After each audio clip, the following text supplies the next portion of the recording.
Welcome back into Ben Talks Utah Hockey. I'm Ben, your host for the podcast regarding all things Utah Hockey Club.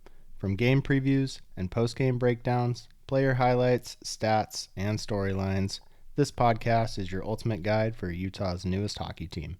We'll dive into the big moments, key plays, and the rising stars who are putting Utah Hockey Club on the map. Whether you're a lifelong hockey fan, a newcomer to the sport, or you're just curious about Utah's growing hockey community, this is the place to be. So lace up your skates, grab your stick, and join me as we hit the ice and talk all things Utah Hockey Club. And with that, I want to welcome you in and say Happy New Year. Welcome to 2025. I hope you all had a safe and fun New Year's celebration.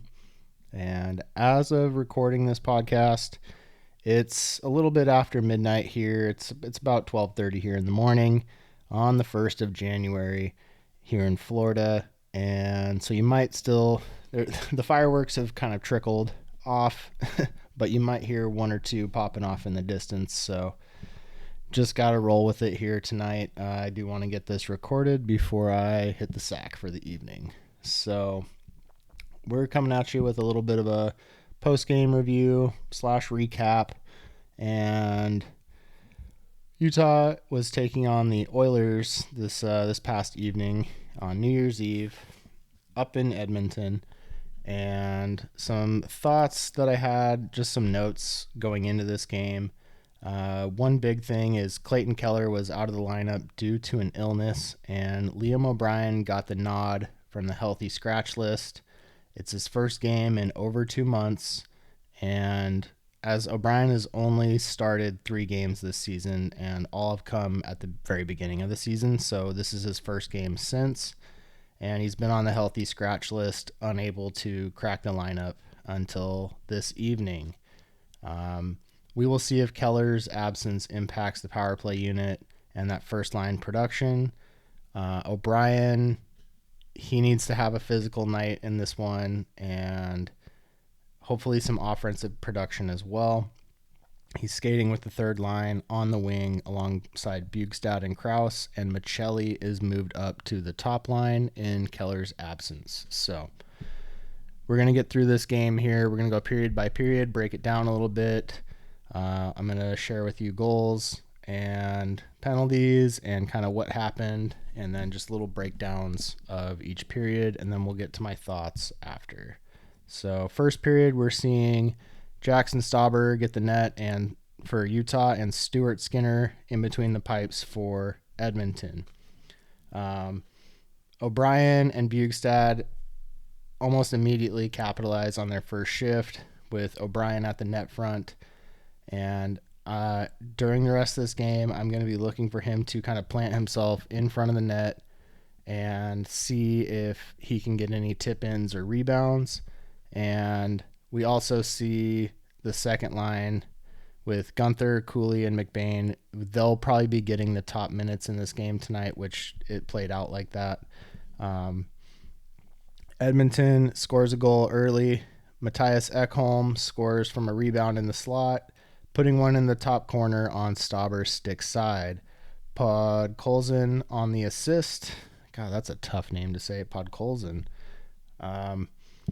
But shortly thereafter, Utah answers. Jack McBain scores with a couple minutes after that goal. He gets his 10th of the season. Gunther and Cooley get the assists, and Utah ties it back up at 1. So they answer quickly after that Edmonton goal. And then shortly thereafter, Liam O'Brien almost gets another one on his own rebound, but Skinner had a nice save on it. It was a back and forth first period with a little bit of a slow start for Utah in the shot department, but they did have a more consistent look in the latter half of the period. At the end of the first, shots are 16-11 in favor of Edmonton, and the score is 1-1. Rolling into the second period now, the third line for Utah, they get caught on a long shift in the defensive zone.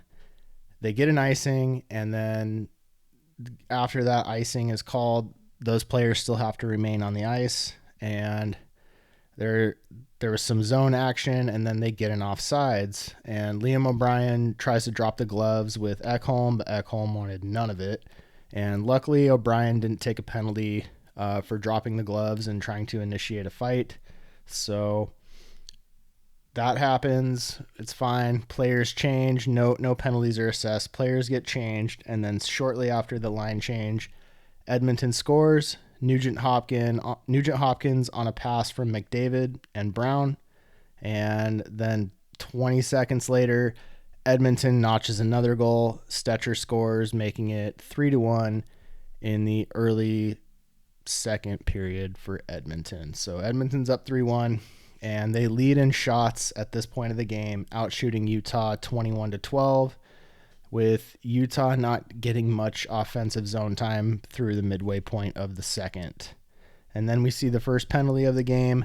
Utah takes one. McBain goes for a trip, and it's going to test the PK unit. And Utah's up for the task in this one. They do kill it off. And then shortly after it's killed, Edmonton takes a penalty. Stetcher trips Nick Schmaltz and gives Utah a chance on the power play, but Edmonton eventually kills that one off as well. Both teams at the end of the period take matching penalties to make it 4-on-4 rolling into the third. Skinner and O'Brien, they both go for roughing. O'Brien was really trying to be physical in this game and lay the body and kind of muck things up in front of the net and after whistles. And that's his job. Like, that's his role on the team, is to kind of provide that spark and hopefully take another guy with him if he does have to go to the box. You don't want to see Liam O'Brien taking bad penalties that leave Utah shorthanded. He did not do that tonight. He was a physical presence, and it was good to see that. Shots at the end of the second period are 33-20 in favor of Edmonton. So Edmonton's taking it to him on the shot department there. But we see that change a little bit as we go into the third period. And note on the second period, this game could be a lot closer. And even though there's a shot deficit from Utah, they've played pretty well so far. Edmonton definitely took it to him in the second period and controlled, but they're going to try to make something happen in the third. And Edmonton, they did a good job of keeping Utah out on long shifts, with the bench being on the opposite side of the ice from the defensive zone in the second period.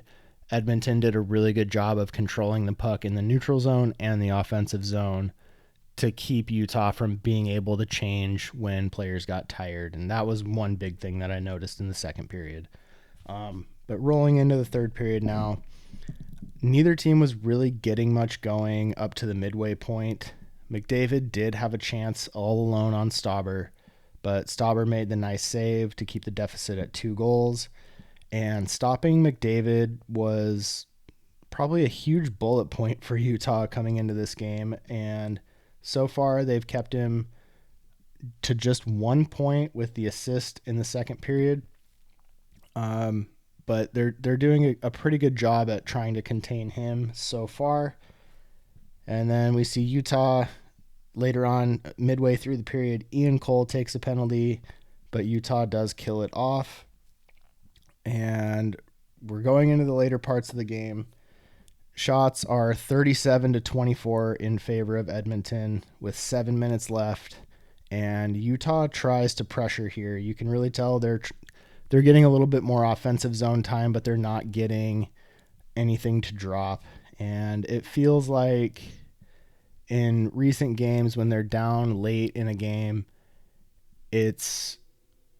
they're playing from behind and trying to rely on this late push in the third period, and good teams are just going to shut that down. And we kind of see that tonight as Stauber gets pulled with 2 minutes left, and Leon Draisaitl for Edmonton, he scores on the empty net with about a minute left in the game, icing it for any chance of Utah to come back in this one. And yeah, ends up being a 4-1 game. Stauber, I thought, Stauber, I thought he played pretty well. I mean, I think this is one of my notes here in my final thoughts, but most nights in the NHL, you got to score 3 or more goals to win. And that's why the betting line is usually hovers around 6.5 points for most games. And, I think you got to score 3 or more most nights to win. And I thought Stauber did a great job in net tonight. He got peppered with 37 shots. And on the other side, Skinner, he did what he had to do tonight, and he almost had the clean sheet, just giving up that 1 goal to McBain in the first. So there were a couple of chances that Utah just couldn't bury, a couple of open nets, and just missed shots that just aren't hitting the net. Utah's getting so many shot chances, but they're not getting onto the score sheet in terms of an actual shot. It's got to hit the net for it to count as a shot on net.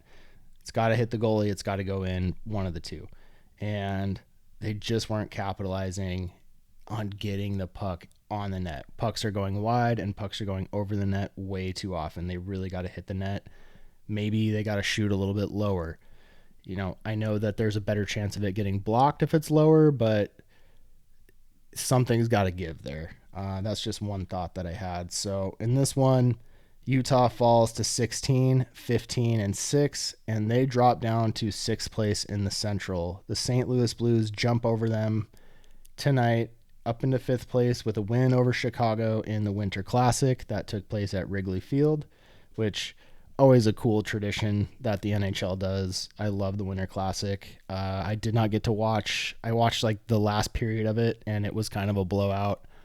St. Louis blowing out Chicago in that one. I just got home from work and turned it on, and it was already in the 3rd period. So didn't get to watch too much of it, but it didn't really look like it was much of a game anyway. But needless to say, that is a cool tradition that the NHL does. I really like to see that. And hopefully one day Utah is going to get a look at one of those games in the near future. So we'll see about that. But Edmonton climbs to 22, 12, and 3, and they remain tied for the 2nd position in the Pacific lead, tied up with the LA Kings. And Stauber, like I said, he stopped 34 of 37. He went for a .919 save percentage tonight.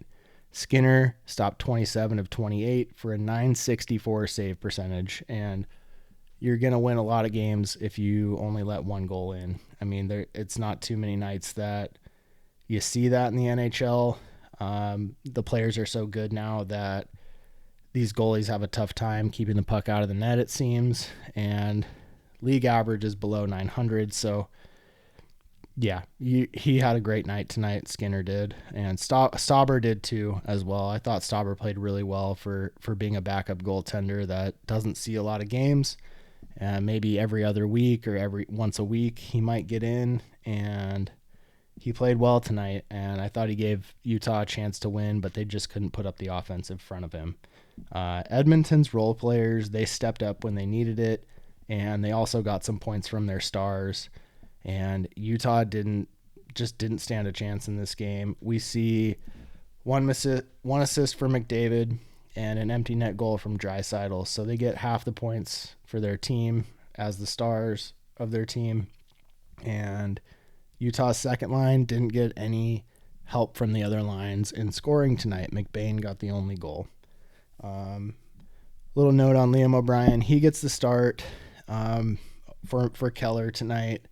When they initially dropped the lineup on their Instagram story, it had O'Brien on that first line, and I was like, oh, okay, like maybe he'll get some minutes tonight, add a little bit of physical presence on that first line. But it does make sense that they popped Michelli up onto that first line and put him down on the third as kind of like a power forward third line.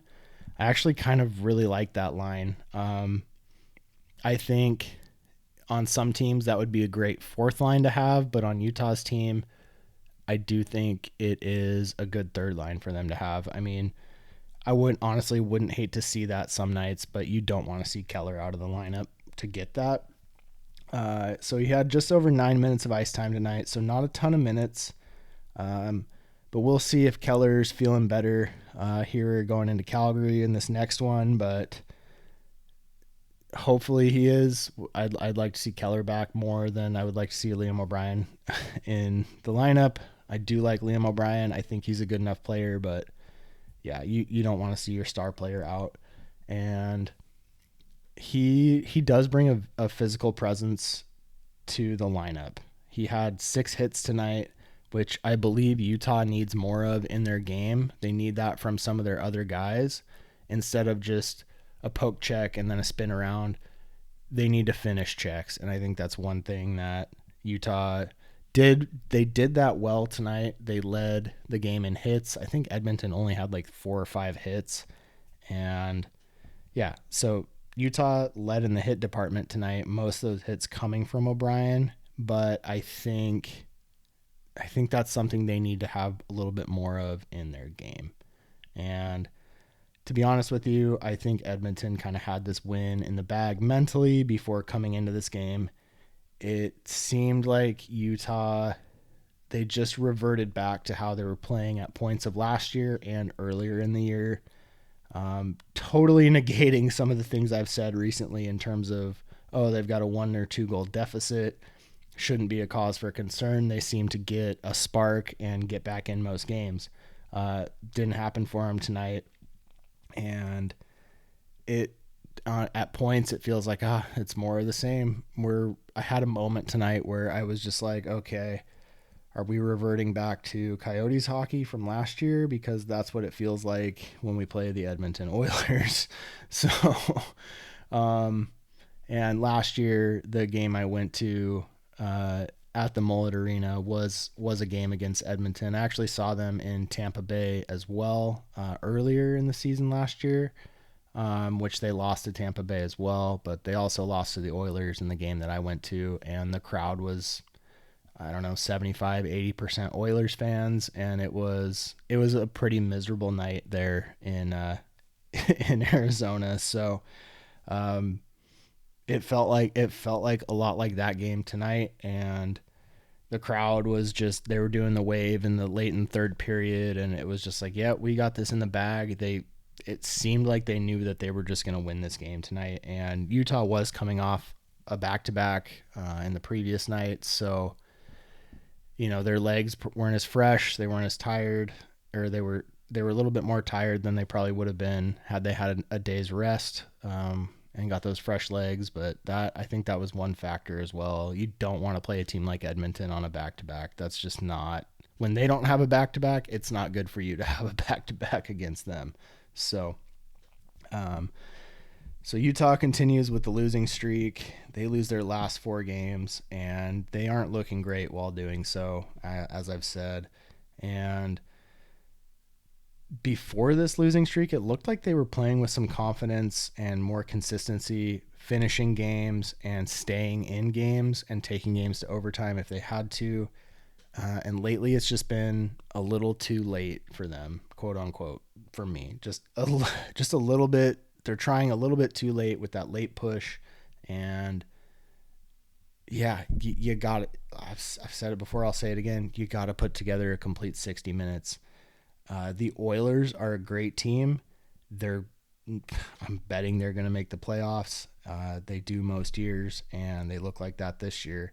And I would say in most matchups against them, Utah's going to be the underdog almost every time, if not every time. 9 times out of 10, they're the underdog.